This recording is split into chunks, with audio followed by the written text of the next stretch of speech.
ಬೆಂಗಳೂರಿನ ಕೋಗಿಲು ಲೇಔಟ್ನಲ್ಲಿ ಅಕ್ರಮವಾಗಿ ನೆಲೆಸಿದ್ದಂತವರಿಗೆ ಸರ್ಕಾರ ಮನೆ ಕೊಡೋಕೆ ಮುಂದಾಗಿದ್ದು ನಿರಾಶ್ರಿತರ ಸಂಪೂರ್ಣ ಮಾಹಿತಿಯನ್ನ ಅಧಿಕಾರಿಗಳು ಕಲೆ ಹಾಕಿದ್ದಾರೆ.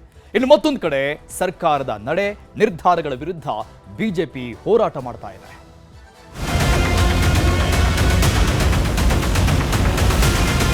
ಬಾಂಗ್ಲಾದೇಶವೇ ಸತ್ಯ, ಬಾಂಗ್ಲಾದೇಶವೇ ನಿತ್ಯ ಅಂತ ಹೇಳ್ತಾರಲ್ಲ, ಅವ್ರಿಗೆ ನೀವು ಹೆಂಗೆ ಕೊಡ್ತಾ ಇದ್ದೀರಾ? ನೀವು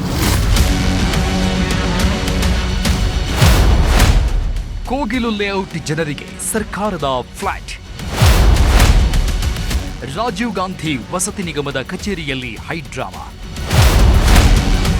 ಅಕ್ರಮ ನಿವಾಸಿಗಳಿಗೆ ಮನೆ ಹಂಚಿಕೆ ಮಾಡದಂತೆ ಬಿಜೆಪಿ ಎಚ್ಚರಿಕೆ.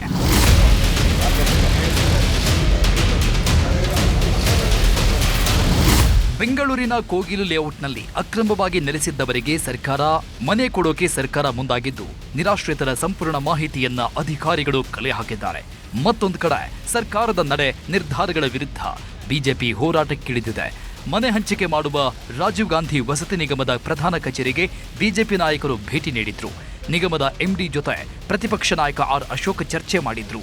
ಯಾವ ಆಧಾರ ಮಾನದಂಡಗಳ ಮೇಲೆ ಕೋಗಿಲು ಲೇಔಟ್ ಅಕ್ರಮ ನಿವಾಸಿಗಳಿಗೆ ಮನೆ ಹಂಚಿಕೆ ಮಾಡ್ತಾ ಇದ್ದೀರಾ ಎಂದು ಪ್ರಶ್ನಿಸಿದ್ರು. ಎಲ್ಲಿಂದಲೂ ಬಂದು ನೆಲೆಸಿರುವ ಅಕ್ರಮ ನಿವಾಸಿಗಳಿಗೆ ಮನೆ ಕೊಡಬಾರದೆಂಬ ಎಚ್ಚರಿಕೆ ನೀಡಿದ್ರು.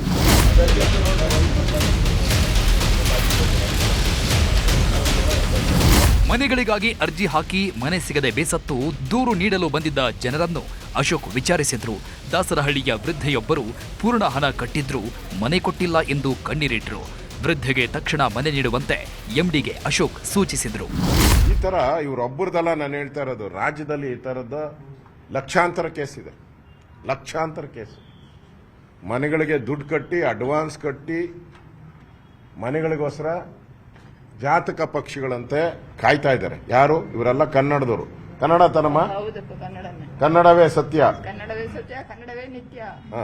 ನೋಡಿ, ಕನ್ನಡವೇ ಸತ್ಯ, ಕನ್ನಡ ನಿತ್ಯ ಅಂತ. ಇಲ್ಲಿ ಕನ್ನಡವೇ ಸತ್ಯ, ಕನ್ನಡವೇ ನಿತ್ಯ ಅಂತಾರೆ.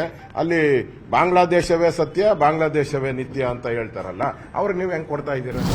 ಬಿಜೆಪಿ ನಿಯೋಗದ ಭೇಟಿ ಬಳಿಕ ಮಾತನಾಡಿದ ಎಂಡಿ, ಸ್ಥಳೀಯ ಶಾಸಕ ಕೃಷ್ಣ ಬೈರೇಗೌಡ ಶಿಫಾರಸು ಮಾಡುವವರಿಗೆ ಮಾತ್ರ ನಾವು ಮನೆ ಕೊಡೋಕೆ ಸಾಧ್ಯ.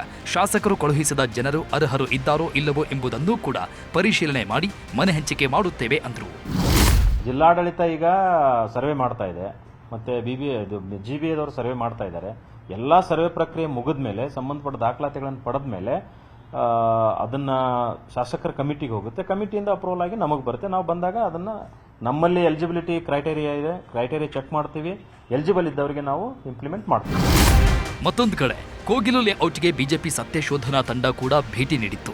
ಅತಿಕ್ರಮಣದಾರರನ್ನ ವಿಚಾರಿಸಿ ದಾಖಲೆಗಳನ್ನು ಪರಿಶೀಲಿಸಿತು. ಇಂಥ ಅತಿಕ್ರಮಣ ರಾಜಕೀಯ ಮಾಡಬಾರದು ಎಂದು ಸರ್ಕಾರವನ್ನ ತರಾಟೆಗೆ ತೆಗೆದುಕೊಳ್ಳಲಾಯಿತು.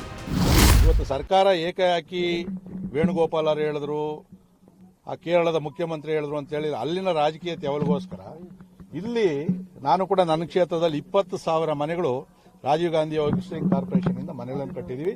6 ವರ್ಷಗಳಿಂದ 1 ಲಕ್ಷ ಕಟ್ಟಿದವರಿಗೆ ಇನ್ನೂ ಒಂದು ಮನೆಯನ್ನು ಕೂಡ ವಿತರಣೆ ಮಾಡಿಲ್ಲ. ಕಂದಾಯ ಇಲಾಖೆ ಅಧಿಕಾರಿಗಳ ಸರ್ವೆ ಪ್ರಕಾರ 167 ಮನೆಗಳನ್ನ ನೆಲಸಮಗೊಳಿಸಲಾಗಿದೆ. 188 ಕುಟುಂಬಗಳ 1,007 ಮಂದಿ ಈ ಮನೆಗಳಲ್ಲಿ ವಾಸವಿದ್ರು.